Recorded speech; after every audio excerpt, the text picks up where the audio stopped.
প্রিয় শিক্ষার্থীরা, নিশ্চয়ই তোমরা সবাই ভালো আছো। গত ক্লাসের ধারাবাহিকতায় আজকের আমাদের এই ক্লাস। গত ক্লাসে আমরা শিখেছিলাম HTML ফর্মের create text box and submit button. কিন্তু আজকে আমরা শিখব create check box and make password field.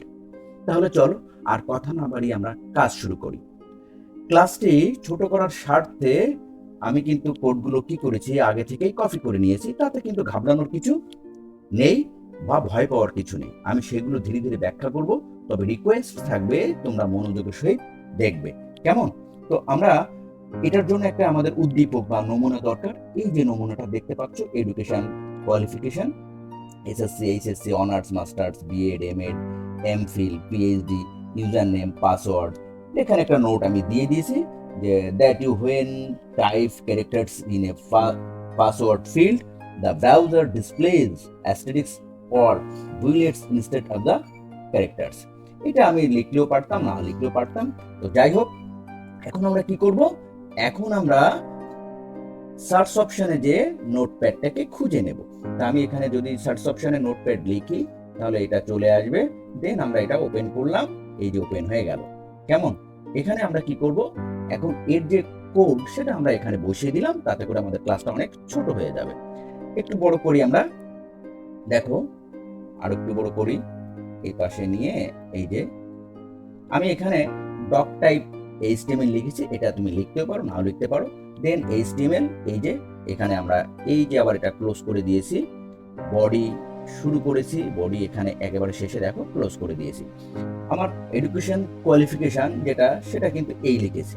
তারপর একটা আমি নতুন প্যারা শুরু করেছি, প্যারাগ্রাফ শুরু করেছি, এবং শুরুতে আছে কি আমাদের এসএসসি। তো এসএসসি লেখার পরে দেখো একটা কোলন চিহ্ন দিয়ে, এটা চেক বক্স, যেহেতু এটা আমাদের ট্যাগটা হবে ইনপুট টাইপ, তাই আমি ইনপুট টাইপটা টেক্সট চেক বক্স দিলাম, এবং সেটা অবশ্যই কি এর এই যে কোটেশনের ভিতরে কিন্তু আমাদের লিখতে হবে। কেমন? আর ভ্যালুটা check box on, name check box on, কারণ ভ্যালুটা তো চেক বক্স দিতেই হবে, কিন্তু ওর ভিতরে আমরা কি কি রাখবো সেটাও তো ঠিক করে দিতে হবে, তাই না? বা আমরা তো ভিতরে একটা টিক চিহ্ন দেবো, তাই না?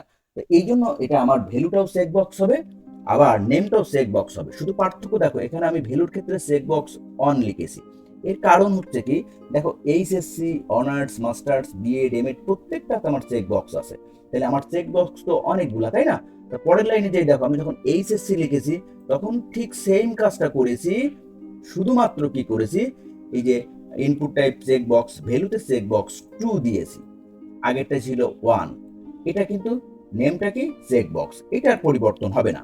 আরেকটা জিনিস খেয়াল করো, আমরা এখানে প্যারাগ্রাফ কি করেছি, একবার শুরু করেছি আর এখানে ক্লোজ করেছি। এখন আমি প্রতিটা লাইনের শেষে কিন্তু এটা ক্লোজ করেছি, আমার কিন্তু বারবার ক্লোজ করার প্রয়োজন নেই। কেমন? আর একটা জিনিস, যাতে চেক বক্স গুলো পরপর গায়ে, যেহেতু প্যারাগ্রাফ দিয়েছি, নতুন প্যারাগ্রাফ হয়ে যাবে, সেক্ষেত্রে আর ব্রেক না দিলেও আমাদের এটা চলবে। তো যাই হোক, আমরা কি করব তাহলে, এই যে ঠিক অনুরূপভাবে এসএসসি এইচএসসির অনুরূপভাবে অনার্সে একই রকম করেছি। দেখো এখানে পার্থক্য, শুধুমাত্র কি পার্থক্য, চেক বক্স 3। কেমন?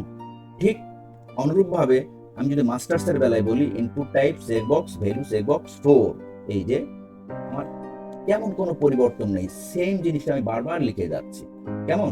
দেখো বিএড এর বেলায় এটা লিখেছে চেক বক্স 5, সব কিন্তু সেম, আর বাকি সবগুলো একই রকম আছে।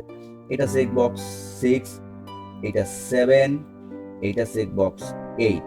এখানে আমার 8টা এডুকেশন কোয়ালিফিকেশন আছে, SSC, HSC, honours, masters, BEd, MEd, MPhil এবং পিএইচডি, আমি এগুলো ব্যবহার করেছি।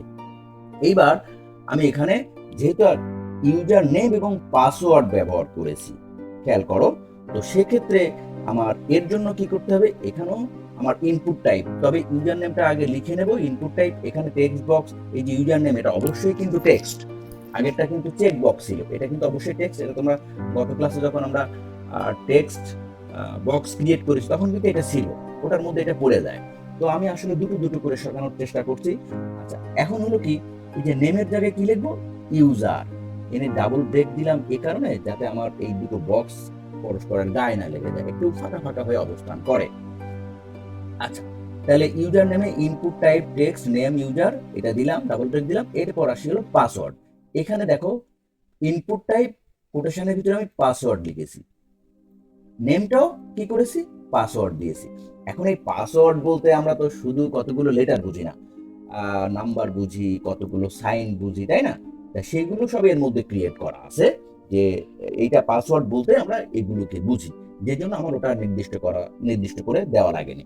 এখন নতুন আরেকটা প্যারাগ্রাফ নিয়ে আমি এখানে নোট দিয়ে দিয়েছি যে note that when you type characters in a password field, এখানে আমি দুটো লাইনে, এই জন্য এখানে একটা ব্রেক ব্যবহার করেছি, দুটো লাইনে নেব লেখাটা, এই জন্য the browser displays statics or bullets instead of the characters, আমি কি করেছি, দেন ওই যে বডি এইচটিএমএল যেটা পূর্বেই বলেছি আমি ক্লোজ করে নিয়েছি। কেমন? আচ্ছা, এখন আমাদের করণীয় কাজটা কি? এখন আমাদের করণীয় হলো এই যে ফাইল, এটা তোমরা বারবারই দেখছো, আসলে এই জিনিসগুলো অনেক সময় আমাদের বারবার করতে হয়, প্র্যাকটিক্যালি একই জিনিস বারবার করতে হয়। হ্যাঁ, সুবিধার্থে বলবো যে যে কাজটা আমি প্রিভিয়াস ক্লাসেও বলেছি যে যদি তুমি আইসিটির জগতে আসলে বর্তমান সময়ে যে যুগ, ফ্রিল্যান্সিং করতে যাও বা এক্সপার্ট হতে যাও, তোমাকে কিছু স্কিলড হতে হবে। শুধু এই স্কিলটা খাতায় হলে হবে না, তুমি প্র্যাকটিক্যালি তোমাকে করা শিখতে হবে, না হলে তুমি কিন্তু আগাতে পারবা না, তাই না? তো আমরা সাধারণত খাতায় লিখি, বোর্ডে লিখি, এর আউটপুটটা আমরা দেখতে পাই না, যে কারণে ভুল হলো নাকি সঠিক হলো সেটাও আমরা বুঝতে পারি না, তাই না? এখানে একটা সুবিধা আছে কি, আমি যদি কোথাও ভুল করি সেই ভুলটা ধরা পড়ে যাবে, আমার কিন্তু প্রোগ্রামটা অ্যাকচুয়ালি রান করবে না, অ্যাকুরেটলি রান করবে না, তাই না? তাহলে আমি এখানে কি করবো, সেভ অ্যাজ দিয়ে দিই। কেমন? এই যে ফাইলে গেলাম, ফাইলে যে এই যে দেখো সেভ অ্যাজ দিয়ে দিলাম। তো যেহেতু আমরা এটা কি করব, আজকে এটা আমরা করছি ক্রিয়েট চেকবক্স এবং মেক পাসওয়ার্ড ফিল্ড, তাহলে এটা আমি লিখি যে ক্রিয়েট ক্রিয়েট চেকবক্স। আমার অলরেডি দেখো ক্রিয়েট চেকবক্স এটা কিন্তু আছে, কিন্তু এর শেষে কি আছে, ডট জেপিজি, এটা কিন্তু অবশ্যই দেওয়া যাবে না, এটা দিলেই ভুল হয়ে যাবে। এখানে আমরা দিব HTML, অথবা এলটা নাও দিলে চলে। এটাকে আমরা কাজ করি, ডেস্কটপে সেভ করে দিই। এখন দেখা যাক কি হয়, এই যে সেভ অপশনে আমরা দিয়ে দিলাম। কেমন? আমার মোটামুটি কাজ কিন্তু শেষ করে ফেলেছি। এখন আমরা ডেস্কটপে যেয়ে দেখি এটা কিভাবে সেভ হয়েছে। কেমন? এটা আমি এগুলো মিনিমাইজ করে দিলাম, আজকের ক্লাসের বিষয়টাও তো এটা ছিল, এটাকে আমরা এই যে ক্লোজ করে দিলাম। দেওয়ার পরে এটা দেখি আমরা কোথায় সেভ হয়েছে, এই যে দেখো, এই যে এটা আমি না কার্সার দিয়ে নাড়াচাড়া করছি, এখানে এটা ডেস্কটপে চলে এসেছে। হ্যাঁ, create checkbox and make password field, এটার উপরে যদি আমি ডাবল ক্লিক করি তাহলে কি হয় দেখো, এই যে চলে এসেছে। কেমন? এটা কিন্তু এই যে চলে এসেছে, আমি এটা বড় করে দিই। এই মুহূর্তে আমি নেট কানেকশন নেই, তারপরে ওপেন হয়েছে, নেট কানেকশন থাকলে আরো ভালো হতো। তো যাই হোক, এডুকেশন কোয়ালিফিকেশন, এখন আমরা যে উদ্দীপকটা দেখেছিলাম সেটার সাথে মিলে কিনা দেখি, সেই উদ্দীপকটা কেমন ছিল আমাদের। এই যে দেখো, এই যে উদ্দীপক আমি ডান পাশে রেখেছি, আর আমাদের আউটপুটটা কি বাম পাশে রেখেছি, তাহলে দুটো কি একই রকম হয়েছে না?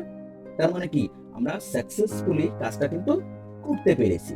তো এভাবে আমাদের প্র্যাকটিক্যালি এই সেশনগুলো যদি দেখি তাহলে ভালোভাবে শিখতে পারবো, আর একবার শিখে গেলে আমার পরীক্ষার সময় কিন্তু এটা মুখস্থ করা লাগবে না, এটা মুখস্থ নির্ভর জিনিস নয়, এটা বুঝার জিনিস। একবার আমরা বুঝতে পারলে ম্যাথমেটিক্সের মতো এটা আমরা নিজেরাই কি করতে পারবো, ভেবে ভেবে লিখতে পারবো। তার জন্য অবশ্যই আমাদের কিছু ট্যাগ, অ্যাট্রিবিউট এগুলো মনে রাখা প্রয়োজন। তো প্রিয় শিক্ষার্থীরা, তোমাদেরকে ধন্যবাদ জানিয়ে আজকের এই ক্লাস শেষ করছি। সবাই ভালো